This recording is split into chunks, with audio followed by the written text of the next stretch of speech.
¿El perdón puede reducir una condena o solo intenta maquillarla? ¿Se puede hablar de anticorrupción cuando tu propia gestión está bajo cuestionamiento? ¿Es posible convertir una etapa colonial en inspiración de moda sin romantizarla? Y Nicolás Maduro dice que no puede pagar a sus abogados. ¿Debería darnos lástima? 4 temas, 4 preguntas incómodas, un solo espacio para analizarlas, sin fanatismo pero con criterio, porque esto es pausa y pensemos. Y aquí no repetimos los titulares, los desarmamos y analizamos la noticia. Pero vamos tema por tema. ¿Qué tan sinceras son las disculpas de Adrián Villar tras el atropello de Lisette Marzano? Pausa y pensemos. En la audiencia judicial, Adrián Villar, el joven que atropelló a la deportista Lisette Marzano, ofreció un discurso lleno de arrepentimiento. ¿Qué es lo que tienes que decir? Lo único que tengo que decir es perdón y perdón. Lisette era una joven deportista llena de vida y su muerte ha conmocionado al país. Adrián en su declaración se dirigió al juez y a los padres de Lisette y dijo: perdón, perdón y 1000 veces perdón. Estoy consciente del daño que les hice y acepto mi responsabilidad. Por fin lo dijo. Estas palabras llenas de culpa se dieron en el contexto de una solicitud de prisión preventiva en su contra, donde se le acusa de homicidio culposo, omisión al socorro y fuga del lugar del accidente. Pero, ¿qué hay detrás de estas disculpas? Rememorando su actitud inicial ante las circunstancias y sus primeras declaraciones, yo me pregunto, ¿es un genuino acto de arrepentimiento o una estrategia calculada para obtener una reducción de pena? Y te pregunto a ti, ¿podemos confiar en esas palabras o son solo un intento de evadir la máxima sanción? Hagamos una pausa y pensemos, porque la justicia no solo debe escucharlo, sino también debe medir la verdad de sus actos. Cuando hablamos de responsabilidad, muchas veces la reducimos a lo individual, a una persona, a una decisión, a un error que cambia vidas para siempre, pero la responsabilidad también puede ser institucional, también puede venir desde quienes gobiernan, y ahí la exigencia debería ser incluso mayor. ¿Con qué autoridad moral una municipalidad publica el lema "Basta de corrupción" cuando hace apenas unos meses su propio alcalde era cuestionado por el uso de una camioneta municipal en situaciones que no parecían precisamente institucionales? Pausa y pensemos. Aquí el problema no es la publicación en redes, el problema es la coherencia. Hace unos días la Municipalidad Provincial de Huaral publica una campaña llamando a denunciar actos de corrupción, un mensaje fuerte con letras rojas y un enlace para que las personas puedan denunciar. Hasta ahí todo bien, nadie puede estar en contra de la transparencia, ¿cierto? Pero resulta que hace unos meses ciudadanos y medios de comunicación locales denunciaban en redes el uso indebido de una camioneta municipal por parte del alcalde. Un vehículo que es recurso público, que pagan todos los guaralinos y que no está para usos personales ni pichangas. Y al mismo tiempo, vecinos vienen reclamando hace meses que en ciertas áreas, como la de seguridad ciudadana, no se atienden las necesidades debidas, a lo que la municipalidad alega que no hay presupuesto. Sin embargo, cuando revisas los reportes de ejecución presupuestal al cierre de año, resulta que parte del presupuesto asignado ni siquiera se ejecutó completamente. Entonces, ¿no había presupuesto o no hubo gestión? Y aquí es donde quiero que hagamos una pausa y pensemos, porque luchar contra la corrupción no es solo invitar a que el ciudadano denuncie, también es dar el ejemplo desde arriba. No puedes pedir vigilancia ciudadana mientras hay dudas sobre el uso de bienes municipales. No puedes hablar de integridad cuando la percepción pública ya viene golpeada. No puedes decir que no hay recursos para ciertas áreas sensibles y luego cerrar el año sin haber ejecutado todo el presupuesto disponible. Eso también es una forma de ineficiencia que termina afectando a la gente. Y ojo, que esto no se trata de atacar por atacar, se trata de coherencia institucional,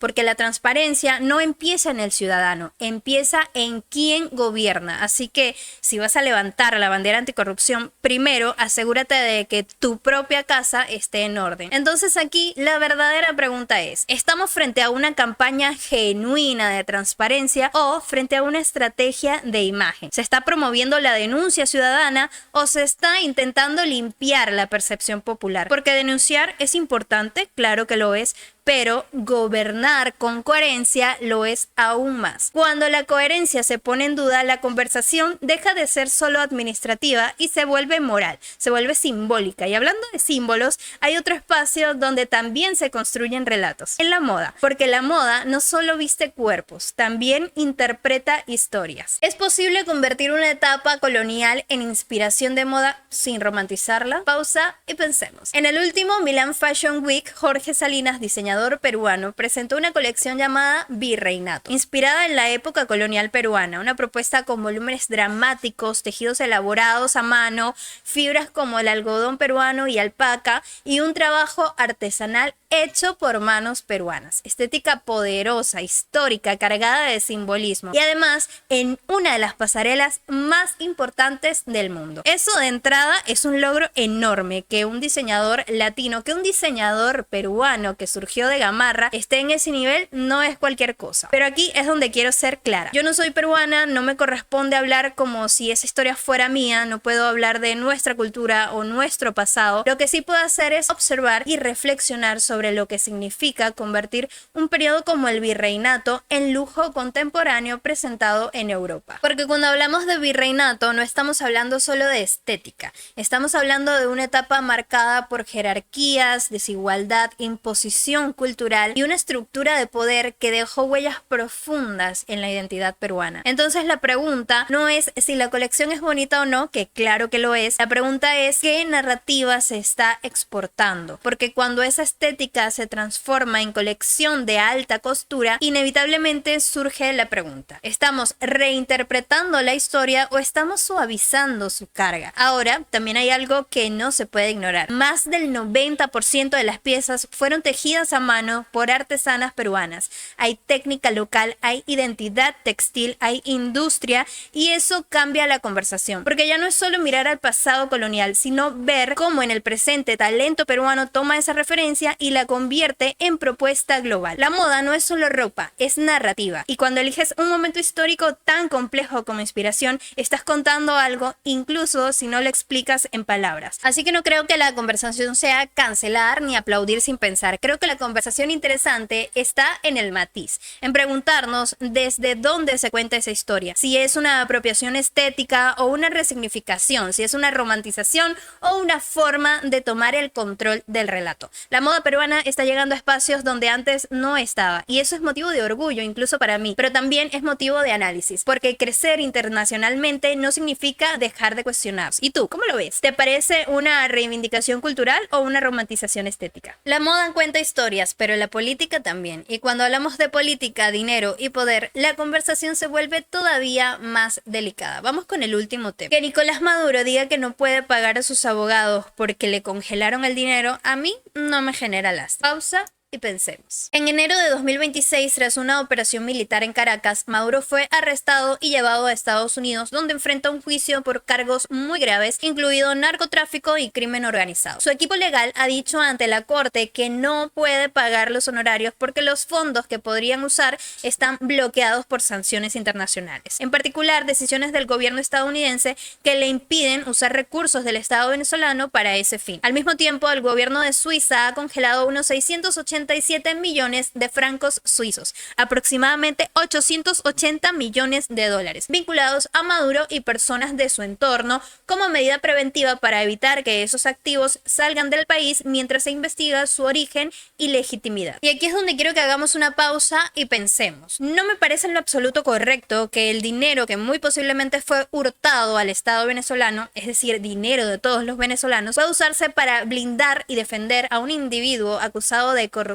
y delitos graves que por años hizo tanto daño al país. Ese dinero no es un fondo personal del presidente, es dinero que debería estar destinado a hospitales, a escuelas, a agua potable, a carreteras, a servicios básicos que el pueblo venezolano necesita y de los que ha sido privado por décadas, no a defender a un criminal que saqueó al país. Otra parte importante de este tema es la pregunta que deberíamos estarnos haciendo todos como sociedad venezolana. ¿Qué va a pasar con esos casi 1.000 millones de dólares congelados? Porque congelar no es confiscar, significa que los fondos están bloqueados e inutilizables mientras se investiga si tienen un origen ilícito. Según el propio gobierno suizo, si en procedimientos posteriores se demuestra que esos activos fueron adquiridos de forma ilegal, entonces las autoridades suizas intentarán que esos recursos se devuelvan en beneficio del pueblo venezolano. Eso definitivamente sería lo ideal, porque si son fondos que pertenecen al pueblo, no pueden quedarse atrapados en un limbo jurídico, no pueden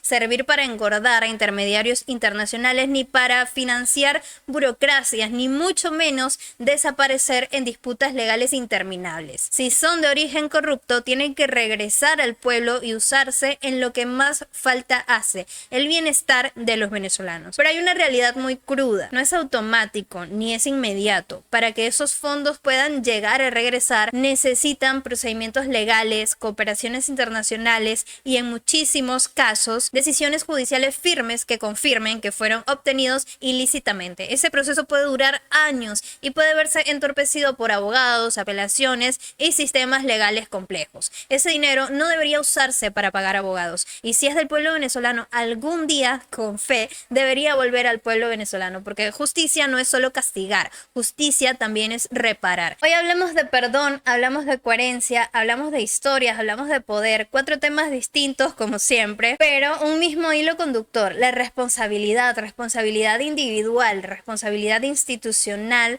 responsabilidad cultural también, y por supuesto que la responsabilidad política. Pausa y pensemos no existe para atacar por atacar, existe para poder analizar, para incomodar un poco también, para hacer preguntas cuando lo fácil sería simplemente aplaudir o cancelar.